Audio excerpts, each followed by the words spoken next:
నమస్తే. Welcome to our channel. నేను మిషాల్ని. ఇటు 2 తెలుగు రాష్ట్రాల్లో తెలుగోళ్ళ పండగ ఏదంటే ముఖ్యంగా నిన్న ఉగాది పండగ అందరూ చేసుకున్నారు. కానీ ఇక్కడ మంత్రి నారా లోకేష్ గారు పండగ చేసుకుంటూ ఫోటో ఒకటైతే సోషల్ మీడియాలో వైరల్ అవుతుంది. ఆ ఫోటోస్ దగ్గర ఒక బొమ్మ ఉంది. ఆ బొమ్మ గురించి ఇప్పుడు సోషల్ మీడియా మొత్తం వైరల్ అవుతుంది. నిజంగా దాని గురించి డిస్కషన్ చేసే ముందు స్టూడియోలో ఉన్నారు సీనియర్ జర్నలిస్ట్ డాక్టర్ కనకదుర్గ వడ్డమణి గారు ఉన్నారు. వారి అడిగి విషయాలు తెలుసుకునే ప్రయత్నం చేద్దాం. నమస్కారం మేడం. నమస్తే అండి. అంటే ఉగాది పర్వదిన సందర్భంగా నిన్న మంత్రి నారా లోకేష్ గారి ఇంట్లో పూజ చేసుకుంటూ ఆ పటాల దగ్గర ఒక బొమ్మని ఇప్పుడు సోషల్ మీడియాలో మొత్తం నెగిటివ్‌గా తీస్తున్నారు మేడం దాన్ని. నిజంగా దాని గురించి మీరేం చెప్తారు? నెగటివిటీ పోయిందండి. ఫస్ట్ నెగటివ్‌గా అనుకున్నారు. అవును. అంటే మనుషుల బుద్ధి ఎట్లా ఉంటుందంటే ప్రతి దాంట్లోంచి ఒక కుట్రకోణం. ఇప్పుడు ఆ బొమ్మ ఏదో కనిపించింది. నిన్న ఆయన ఉగాది పర్వదిన సందర్భంగా లోకేష్ గారు వాళ్ళ పూజా మందిరంలో ఉన్నది ఫోటో వైరల్ అయింది. అందులో ఒక బొమ్మ కనిపించింది. ఆ బొమ్మట చేతబడి బొమ్మలాగా ఉందిట. అంటే యద్భావం తద్భవతి అంటారు. అదేవిధంగా మీ దృష్టి కోణం ఎలా ఉంటే అలాగే కనిపిస్తుంది. చూసే వాళ్ళ కళ్ళకి అది అట్లా కనిపించింది. నిజంగా మీరు సహృదయంతో చూస్తే అందులో ఏముందో అర్థమవుతుంది. ఆ సహృదయత లోపించింది. కళ్ళకి గంతలు కట్టుకున్నారు వాళ్ళు. కట్టుకుని అట్లా చెప్పారు. చెప్తే నిన్నేం జరిగింది అసలు? ఉగాది అందరూ చేసుకున్నారు. లోకేష్ గారు కూడా వాళ్ళ కుటుంబంతో చేసుకున్నారు. వాళ్ళ అబ్బాయి దేవాంశ్ కూడా కూర్చుని ఉన్నాడు. పూజ గది మనకు కనిపించింది. ఆయన చెప్పడం కూడా జరిగింది. వాళ్ళ ఉగాది సందర్భంగా నేను నా కఠిన ఆహార నియమాలను పక్కకు పెట్టి నేను రుచికరమైన భోజనం చేస్తాను ఇవాళ అని. అంటే మనకు అందరికీ బొబ్బట్లు చేసుకుంటాం, పులిహోర చేసుకుంటాం. మన పండగ అదే కదా. ఉగాది పచ్చడితో పాటు మనకి పూర్ణం అనేది మనకి చాలా ప్రసిద్ధి. అంటే మనకి అది మంచి రోజు అని మనం చేస్తాం అట్లా. సో ఈ నేపథ్యంలో కనిపించిన ఒక బొమ్మ ఇంత గందరగోళానికి దారితీసింది. దాని మీద ఆయన వివరణ ఇచ్చారు లోకేష్. ఏమని? దేవాంశ్ 4వ క్లాస్లో ఉండగా ఆ బొమ్మ తయారు చేశాడు. అంటే శివుడు అంటే చాలా ఇష్టం దేవాంశ్కి. తను సొంతంగా తయారు చేసిన బొమ్మ అది. పక్కనే ఒక శివలింగం కూడా తయారు చేశాడు. ఈ రెండూ కూడా తను ఇష్టపడ్డాడు కాబట్టి మేము పూజా మందిరంలో పెట్టాము. అది మనం మెచ్చుకోవాలిగా. ఎందుకంటే పిల్లల్లో ఉండే సృజనాత్మకతను మనం ఎంకరేజ్ చేయాలి.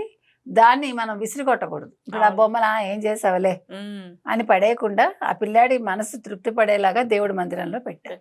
అతను శివుడి అంశ కాబట్టి ఆ బొమ్మ ఎలా చేశాడంటే మీకు బ్లూ కలర్ వేసాడు. ఇప్పుడు మీకు కృష్ణాజినం అంటారంటే ఏంటి జింక చర్మం కదా వేసుకుంటాడు ఆయన. సో ఆ చర్మం బదులు ఇతను బ్లూ కలర్ ఇట్లా వేశాడు. ప్లస్ కిందన బ్లూ కలరే కట్టాడు.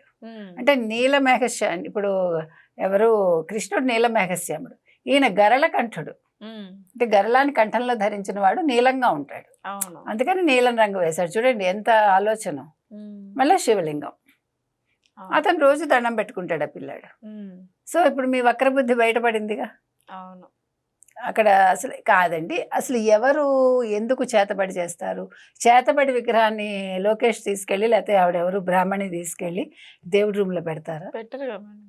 బుద్ధున్నవాడు ఎవడైనా చేస్తాడు? అసలు మీకు ఎందుకు? వాళ్ళ ఇంట్లో ఏదో బొమ్మ పెట్టుకున్నారు. ఇప్పుడు కొంతమంది తల్లిదండ్రుల ఫోటోలు పెడతారు చనిపోయాక. పిల్లలు మారాన్ చేసి వాళ్ళ బొమ్మలు పెట్టరండి కొన్నిసార్లు. వాళ్ళకి ఎంతో ఇష్టమైన బొమ్మలు ఈవెన్ మనం అనకూడదు, జంతువుల బొమ్మలు కూడా పెట్టుకుంటారు. అంటే మనకొకటి ఏంటంటే మన ఏమనాలి, హిందూ ధర్మంలో మనకి కాలభైరవుడు చాలా ముఖ్యం. దాని మీద కూడా చాలామంది నెగిటివ్ మాట్లాడతారు. కుక్కమేళలో వీళ్ళు గారెల దండ వేస్తారు, కాశీ వెళ్ళొచ్చని. ఇంతగా అన్నవాళ్ళు కూడా కాశీ వెళ్ళొచ్చారు. అట్లా కొంతమంది కమెంట్స్ చేస్తూ ఉంటారు. వాళ్ళ పేరుకి మేము ఏ దేవుడిని నమ్మమంటారు, అన్ని గుళ్ళు తిరుగుతూ ఉంటారు. ఎందుకు అబద్ధ బతుకంటాను నేను. అవును. అట్లాగా ఒక్కొక్కళ్ళ నమ్మకం ఒక్కోటి. మనకి ఏనుగు మనకి చాలా ముఖ్యం. పులి కూడా చాలా ముఖ్యం. అంటే అమ్మవారికి పులి వాహనం. అట్లా మనకి గజేంద్ర మోక్షం ఒక కావ్యమే ఉంది మనకి. సో జంతువులు కూడా మనకి మమేకం అవుతాయి. మీకు తెలుసా ముస్లిమ్స్లో ఈ జంతువుల బొమ్మలతో ఉండే ఆభరణాలు పెట్టుకోరు. వాళ్ళకి చాలా తప్పు. ఈవెన్ చీరల్లో బట్టల్లో కూడా యాక్చువల్గా వాళ్ళు వేసుకోకూడదు. వాళ్ళ ఖురాన్ ఒప్పుకోదంటారు. కానీ మనకు అట్లా లేదు. మనం అంటే మనం మనుషులకు ఎంత ప్రాముఖ్యత ఇస్తామో ప్రకృతికి కూడా అంతే ప్రాముఖ్యత ఇస్తాం. హిందూ ధర్మంలో ఉండేది అది, హిందూ మతంలో ఉండే గొప్పతనం. మనం జంతువుల్ని మనతో సమానంగా చూస్తాం, పశుపక్ష్యాదుల్ని కూడా. ఎందుకంటే మనకి గరుడు చాలా ముఖ్యమే, నెమలి ముఖ్యమే, ఎలుక ముఖ్యమే మనకి. అవును. మీరు తీసుకుంటే కనుకైతే సకల జీవరాశులు మనిషితో సమానంగా మన పురాణాల్లో చోటు సంపాదించుకున్నాయి. అందుకని ఇవాళ దేవాంశు విషయంలో ఒక బొమ్మ చేసిన ఒక రగడ, దానికి లోకేష్ ఇచ్చిన ఒక వివరణ ఈ గొడవ సద్దుమణిగినట్టుగానే ఉంది మొత్తానికి. నేను ఉగాది పండుగ సందర్భంగా ఇప్పుడు పంచాంగ శ్రవణం గురించి మీరేం చెప్తారు మేడం? లేదండి, ప్రతి ఉగాదికి మనకి పంచాంగ శ్రవణం చాలా ముఖ్యం. సోషల్ మీడియా వచ్చాక మనకి ముందే పంచాంగ శ్రవణం అయిపోతుంది. మనకి ఎంత రాజపూజ్యం ఎంత, అవమానం ఎంత, లేదు ఆదాయం ఎంత, వ్యయం ఎంత ముందే తెలిసేసుకుంటున్నాం, ఏ రాశికి ఎలా ఉంది అని. తర్వాత అసలు ఇదివరకు ఏం చేసేవాళ్ళంటే పంచాంగం అనేది పూజలో పెట్టి చాలా మనం నిష్టగా చేసేవాళ్ళం. అంటే పచ్చడి ఎంత ముఖ్యమో మనకి, ఉగాది పచ్చడి, పంచాంగం ఇవన్నీ మనం దేవుడికి మనం నైవేద్యంగా పెట్టేవాళ్ళం. ఇప్పుడు ముందే అన్నీ తెలుసుకున్నాక ఏముంటుంది అందులో స్వారస్యం? ముందే అన్నీ చెప్పేస్తారు, ఒకరోజు ముందే మీకు అన్నీ కూడా సోషల్ మీడియాలో వచ్చేస్తున్నాయి. దీనివల్ల మనకి నష్టమే కదా, అంటే ఆ కుతూహలం పోతుంది. అయినా కూడా ఎక్కడికక్కడ పంచాంగాలు చదువుతున్నారు. ఆయా పార్టీలు కూడా పంచాంగ శ్రవణం పెడుతున్నాయి, మంచి చెడు కూడా ఉంటున్నాయి. కాబట్టి పంచాంగ శ్రవణం అనేది వినడం, దానివల్ల జరుగుతుందా లేదా తర్వాత. పరాభవం అనగానే ఈ సంవత్సరం అందరికీ పరాభవమా? అందరికీ ఎందుకు ఉంటుంది? మనం తప్పు చేస్తే ఉంటుంది, లేకపోతే ఏముంటుంది. అన్ని కాలాల్లాగానే ఈ కాలం కూడాను. సో నెగిటివ్ మనకు అవసరం లేదు, మనం సవ్యమైన పనులు చేసుకుంటూ వెళ్ళిపోతే కాలం అదే నడుస్తుంది.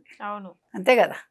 సో మొత్తానికి పరాభవనామ ఉగాది సంవత్సరం నిన్నను లోకేష్కి దేవాంష్కి ఒక చిన్న కాంట్రవర్సీతో మొదలయ్యి మొత్తానికి ఆ కాంట్రవర్సీ సమసిపోయింది.